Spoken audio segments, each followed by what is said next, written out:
All right, guys, we're here. The end of the season, Laguna Seca, the finale, so it seemed only appropriate that we close off Java with James with the GOAT, Scott Dixon.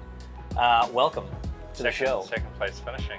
So, well... That would have been, more appropriate. Well, it's interesting. I don't know if I've ever seen a championship where second place was locked in before the last race. Nah, quite bizarre. It's quite weird coming to the race, but even like Portland was kind of similar, like it was an outside chance to maybe continue the championship to Monterey, and then, there was a big enough gap, I think almost 50 points or 50 something to Joseph as well. So yeah, it's a weird situation, man. We haven't seen this for a while. Yeah, it's been a long time actually, I think. 17 years since it's been locked up before the last race. Okay. And I have no idea if it's ever been where first and second were both. Yeah, because I think even the time that Dario and I were first and second, I don't think second was actually tied up. I maybe even jumped a spot, I think, in the last race or something. Yeah. So yeah, it's kind of interesting. It's, Palou, what a dick for doing that. So rude. Hey, it makes my job way harder. We don't have a championship to talk about now. Like, I'm kind of pissed. I'm not happy with him, but what are you gonna do? All right, so this is Java with James. I'm assuming you've not seen any of these, nor should you have, but I don't drink tea or coffee. Oh, but you're drinking tea? Not exactly. I drink whatever the guest drinks. Oh. So we take the guest's orders, and I've had lattes and espressos and Americanos. This is the first tea. So you're a tea guy? Recently. I'm normally a coffee person, but I actually struggle with migraines. So from coffee? Well, I don't know, but the last scenario I had, which was kind of in May, actually there was one after that as well, but it was kind of directly after I'd had coffee. Interesting. So, which is weird because they say, like most medications like Excedrin, migraine or whatever, any of those kind of migraine medications have a load of caffeine in it. Right. To maybe help circulation or whatever, but... so we don't think it's a caffeine thing? I don't know, I'm trying it for a period of time. Okay. So, tea now. Tea's got caffeine now, right? Not green tea. It's got very little. It's a lot less than coffee. Yeah, I know nothing. Yeah, I think. Okay. I want to say even some teas have none. I like an English breakfast, I think has caffeine. Okay. So. Oh yeah, I wasn't sure if this was because you've been spending more time in England the last couple years. Study on this or anything, but all right, that's what I'm going with for the moment. So green tea is your drink now. This is the first tea of the season, and it just seems like the healthiest. This seems like you're kind of in this like zen place. Pao is a tea guy, right? I think he drinks a lot of tea. He's always got that mug that he carries around. That tracks. And he seems like a tea guy. Yeah. Yeah. I don't know. To me, I would feel like he's a coffee guy, but. I know he went all like holistic for a while there, didn't he? Didn't he like really change his diet up and do some last year, stuff? not this year. So I have to say, this is less offensive than coffee. Yeah, it's pretty mellow. It is pretty. It's just easy like to drink. It's like shower water or something. I was going to say bath water. Yeah, it's pretty close. Depending on how much soap you use, it's kind of similar. Yeah. It just tastes like dirty water, rather than coffee, which is more like raw sewage. Yeah, it can be. Yeah, I'm glad you agree. There are some really good coffees. I love the smell of coffee. But I get into a period of day, especially when we had these like IndyCar Fridays where you sit around most of the time waiting for one practice, that I'll end up having like 6 coffees and I'm like, waiting to go. And then... How do those practices typically go for you? Very poorly. Yeah. Yeah. Start to see it. So maybe this will help a little bit, calm it down. Maybe. This could be, I don't know. So when I was teammates with Serbia, he would always smash a double espresso right before qualifying. There's a few guys like that. Briscoe was always like that. Oh, really? I think Palou's a big coffee guy, right? Yeah, like he used to own a coffee shop. Yeah. I wonder if he drinks it before he races, before he qualifies. Felix is like that. Really? Yeah. Fro? Yeah. Used to be, I don't know, maybe McLaren it's all different now, but always like a double espresso before qualifying, which I think my head would kind of blow off. But Yeah. Yeah. Seems risky to jack yourself up that much before getting especially in the race car. Start of the race. Chill out.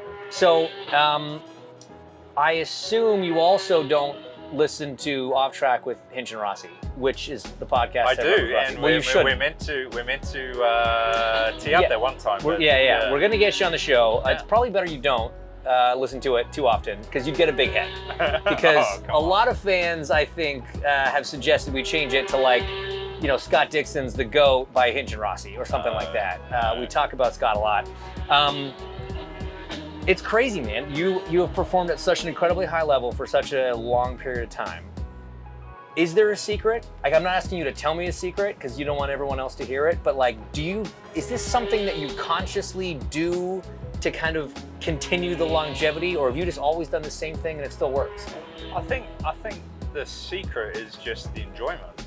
Like, for me, you know, which I always say to Chip, I get paid to do all the media stuff. I drive for free, which he absolutely hates. But he's like, cut a salary in half immediately. Yeah, I still love driving. It's why, you know, I sign up for, you know, the IMSA program, that kind of stuff. Those programs have become quite extravagant now. Like, it's very time consuming, especially with simulation and all the testing and things like that. So it's almost like having another full-time job with the IndyCar program.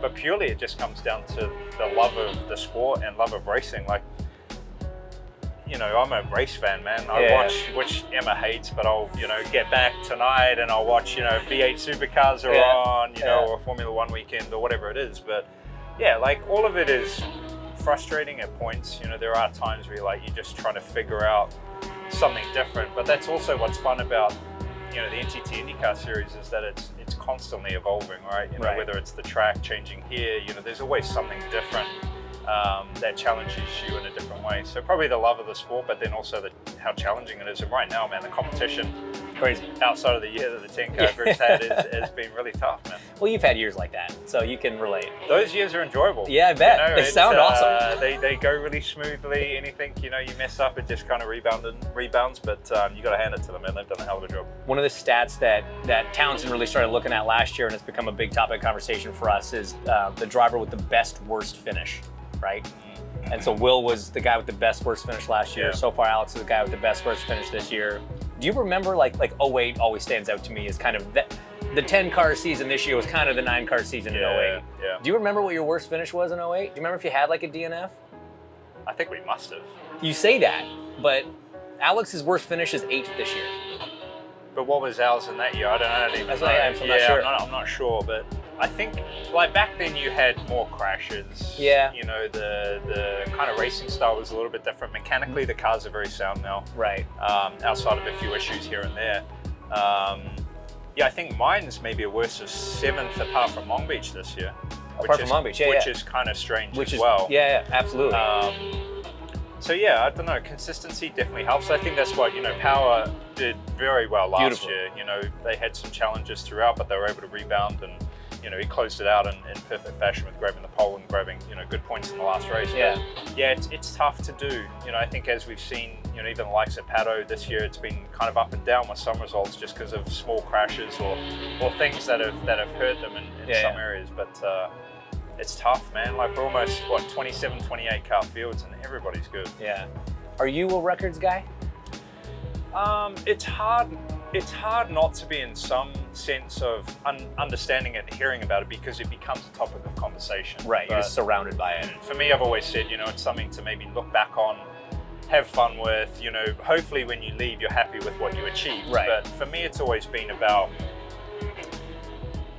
I got here by a group of people, you know, where, you know, firstly it was my parents, you know, it was always, you know, my family, all of my family. Then it was the group of investors. You know, I wanted to make the most of the moment, because it was a tough ride. It was tough to get here, and, you know, it challenged a lot of people to make it possible. So I don't know, that's kind of what I think is another thing that pushes me, is making sure I get the most out of the moment, because very few people get that opportunity. Right. It's crazy that you feel like you haven't gotten the most out of it yet. I love that, though. Because I still talk to them all the time, you know, whether it's PJ or the Gill Traps or whatever, you know, it's like every weekend it's still... But I'm sure if you were like, hey, I'm done now, they'd be like, okay. Yeah, you're fine. you're good. Fine. We're even. But it's, but then that's when the love for the sport kicks in. So I kind of bring up the records because there was one that was that you currently held, that you held coming into the year, that was at the risk of losing, which was the streak of consecutive seasons with a win. Is this, like, that's a kind of obscure one, right? Like, obviously we think championships, only AJ has more. We think of wins, I think also only AJ has more. Yeah. I mean, it's the two most important ones people look at. You're kind of a big deal on those ones. This one's a bit more obscure, but, like, did you think about that? As we were getting halfway through the year, like, we started saying on the broadcast, we were like, would you guys stop saying that? Yeah, only because you guys bring it up. and then it falls on the power this weekend, right? Yeah, big time. He's the next, yeah. I think maybe at 15 or 16 16 or seasons something. on the trot, and he's winless. Pressure's so. on you, power. Big time. Then he We'll goes see what quickest in the test. It's So Thursday practice. Come who on. cares? But like, did you care? Like, was there a bit of relief when you won at Indy because of that, or just because you like to win? Just because you want to win. You know, I think there were scenarios like, you know, Toronto, and you know, there's different races where you play in your mind. You could have done things slightly different. It would have played out different, whether it was for a win or not, but lost points in general. But yeah, I don't know. It's weird how, you know, sometimes they come later in the year, but for me, it's just every weekend. You know, we only go there to win. Right. So anything less than that, especially with this team, you know, it's been the fun part of this team is that that's their mindset. Now, obviously, with 4 cars, you know, it's spread, you know, a little more, but yeah, you just want to win, man. I don't care when it is, but it's nice that you continue on a record of a streak of 19 years. Most seasons with a win, most consecutive seasons with a win. Now you're the most consecutive starts. Yeah. Right? Yeah. Fast TK that just makes me feel old. I said to TK, I was like, man, you can have that one. Yeah. You should have just missed one race just because, just to like get rid of that. But I don't know what broke that cycle. Oh, it would have been Milwaukee in 04, I think. Right. Yeah. I think I held the record for that too. So that was destroying 2 cars in 4 laps. Why do you guys not talk about that record? You want us to talk about that record? Well, you know, I'm not proud of it. But... So is this because you didn't start the race because you crashed you crashed your backup car and there was no cars left? I was sent home.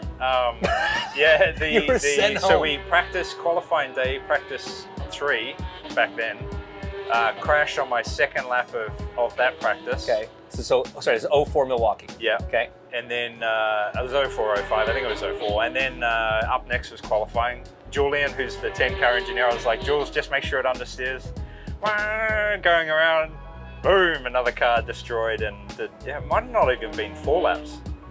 So yeah, no cars left. I think Briscoe maybe got sent home as well. I think he crashed, maybe in the race. Maybe he made the race, but that's why I think broke my... So is that the only race that you've missed in your career? Yeah, because the big crash in 03 with TK, we both made it back because we had like a week or 2 off between Japan and Indianapolis testing. Right. But that one, you know, TK was pretty beat up as well. I had like a fractured ankle, my hand, I had surgery on both hands with broken wrist and fingers, and then my pelvis. That was the worst part, man, with a fractured pelvis. That no way, there's nothing you can do about that. No. But we still made the race. You were back in car 2 weeks later. Yeah. Good Lord. And then I crashed under yellow in the race. Yeah. Yeah. Well, and then I remember, 17 in Indy, you had that big wreck, hurt your ankle. Yeah. And I was so impressed that you were like crutching to the car in Detroit, a double header on a bumpy, you know, kind of tough street track. And I think you finished on the podium too, because you're just a Yeah, jerk I think we were like 2nd or 3rd, but there's some medications you can get. Yeah, Toradol is a beautiful thing. It was crazy. I felt like I didn't even have a leg, Yeah. but it still worked. Yeah. The worst part of that story was then when, because it was Le Mans 24 hour the following week. So went straight there after Detroit and then got in the car. First time going into turn 1 at Le Mans, I'm trying to use my left foot. And I'm like, I can't use my left foot. So then I had to, for the first time in probably 15 years, go back to my right foot, which was interesting. But Not then fun. I think I crashed later that year at Texas, like the week later, and then hurt my foot again. So yeah, not fun. But you made it all. So it's never been through injury. It's only been through lack of equipment that you've missed a race. So what's the total now? Like how many? That was 04. You had what, 3 seasons under your belt at that point? Yeah, I don't know if they tap into the kart stuff, right? Because kart was so 01 and then 03. Yeah, fair. 03 and then 04. But yeah, it would have been a lot more consecutive. Because I don't know when was TK's broken? I don't remember. He 01. He Detroit broke his arm. I want to say it was 01, something like that. That might have been 02 or something. Yeah. Anyway. Do you have? Is it as simple as, because I mean, I know people bring it up every once in a while, and I don't like bringing it up, but I'm gonna, sorry. The R word, right? Retirement. Is it just as simple as when it stops being fun, I stop enjoying it? Or is it when I get 2 more championships and I'm the only guy with 8, or it's a couple more 500s? Like if those things happen before you stop enjoying it, but you're like, this would be a cool time to exit, Is there a number on it, or is it just until I don't like it anymore?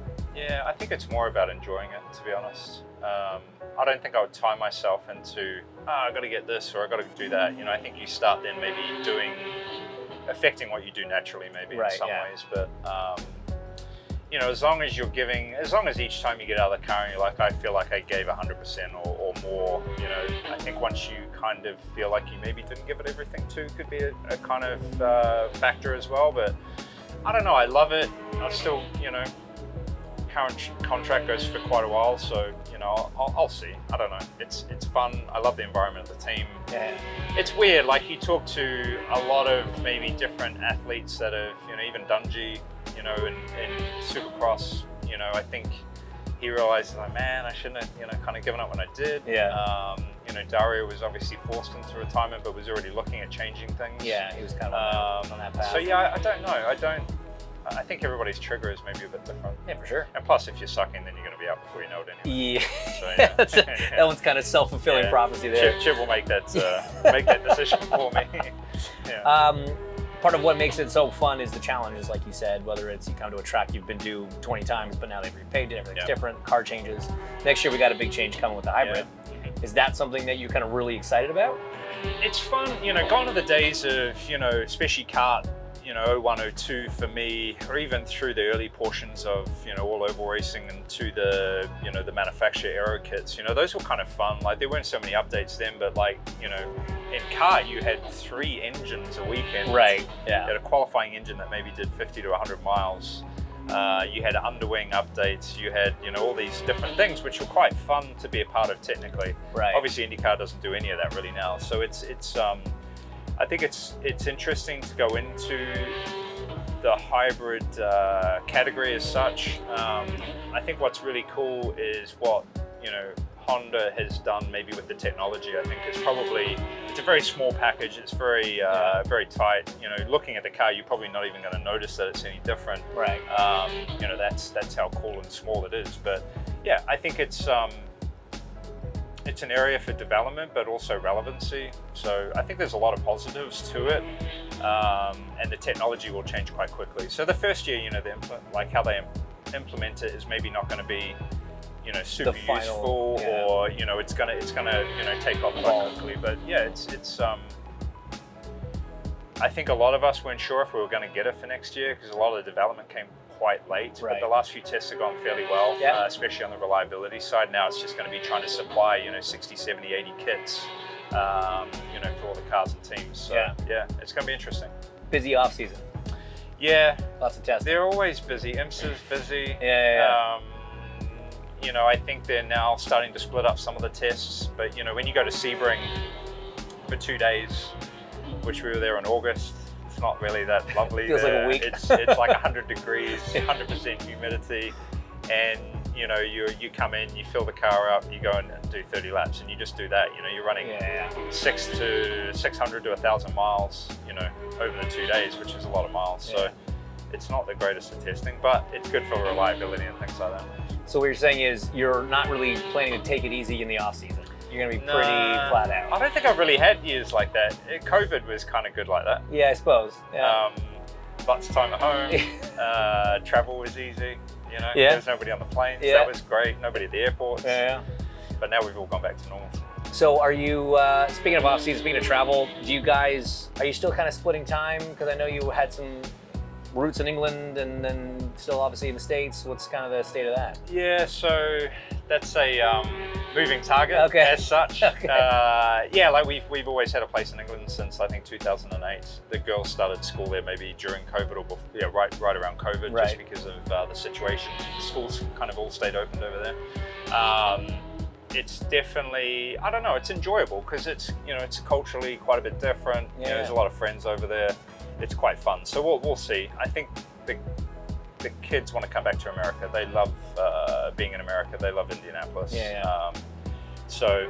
was just an interesting point, I think, especially in Emma's family. Her sister was fighting cancer and her mum was, ill during COVID. So, kind of going over there and making sure that, she could spend time there was definitely very important. So I enjoy the flip-flop back and forth. During the season, kind of February through October, I'm based in, US side, but Yeah, so I don't know, it's kind of weird. Like, I would say we're based in America, but there is a little bit of UK. A bit of crossover. Yeah. Have any of the kids shown any interest in driving anything? Poppy talks about it a lot more than maybe Tilly. Tilly's very much set on horses and all that kind of stuff, and running. Same with Poppy's big into running. Poppy loves to go indoor go-karting, but I don't know. It hasn't been that relentlessness that maybe you or I showed. You know, that you want to see before you start forcing her into races. Kit, I don't know, man. He's still TBD. He did have his first go in a go-kart. I think it was just before his 3rd birthday last year in New Zealand. And he actually did. He got around the track, which I was kind of shocked. It was in like an electric indoor go-kart. And he made it around. So that at 2. Yeah, it was 2. Who? How is this? It probably wasn't. We might have to cut that. It wasn't very legal. Did Emma know about it? She wasn't there. I did show Definitely her have to cut this. Did show her the video, not the crashes, but it went better than I thought. But he's car mad. Like I was never super car mad. Like I loved racing when I first got the book, but it was more for me. It was about the feeling. But every morning he's like, "Where are my cars?" And then even when you're driving down the street, he'll be like, "That's a Honda Pilot. That's a Lamborghini." He loves to say Lamborghini. He's like, "That's a Porsche." Like he can pick any. It's weird, man. I've got bad news for you, Scott. This is gonna end. I thought you were gonna say good news and you wanted to help sponsor him. Nope. I say bad news is I was the same way, and so it didn't. It's not gonna turn out well for you. He's probably gonna be the one that. So currently looking for sponsors. Dario said he'd manage him, and I was like, well, then you can pay for him too. Perfect. That's Dario's totally got fair. plenty of money. So and then he can just take his 15% for however long. 10. Let's make it 10%. He's gonna try 20, so we'll see where it lands. He's probably more like a 40% guy, I think. Well, look, man, we really appreciate you stopping by, and congratulations on another strong year. I know it's not everything that you wanted, but that's the nature of the beast. But again, it's another year in the top 3 in the championship, which I think is like, again, you're like 14 out of 20 on that. Which is fun pretty year. impressive. Thank you, man. I appreciate thanks for swinging by. And honestly, I think you wouldn't have noticed this, but you at home might have. I actually picked this up more than just the first sip. You had more than one? I had more than one. So I've clearly enjoyed this more than anything that we've done so far this year. Back to the dirty bathwater. I'll take it over Graham's drink any day. What does he drink? Like, I don't know, mochaccino or something. Oh, okay. I could see that.